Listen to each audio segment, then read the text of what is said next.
1 bulan menuju Pekan Olahraga Provinsi Sulawesi Utara, Porprov Sulut 2025 di Kota Manado, persiapan infrastruktur dan venue dilaporkan hampir rampung. Sementara itu, lebih dari 4.000 atlet dari 15 kabupaten dan kota se-Sulawesi Utara dipastikan siap bertanding memperebutkan gelar juara umum. Pekan Olahraga Provinsi Sulawesi Utara akan digelar pada 17 hingga 24 November 2025 di Kota Manado.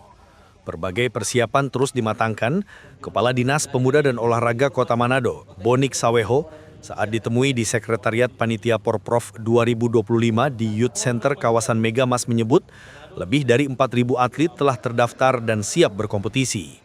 Jumlah peserta untuk atlet berjumlah 4.096. Atlet untuk pelatih dan ofisial 998. Seluruh kabupaten kota berpartisipasi?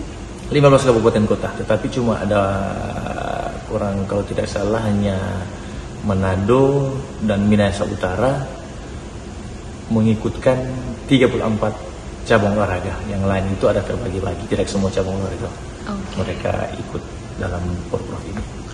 Porprov kali ini melombakan 34 cabang olahraga dengan total 405 nomor pertandingan. Dari seluruh kontingen, hanya Kota Manado dan Minahasa Utara yang mengikutkan atlet pada seluruh cabang olahraga yang dipertandingkan. Hal ini menandakan optimisme kedua daerah dalam merebut gelar juara umum. Tim Liputan Kawanwa TV.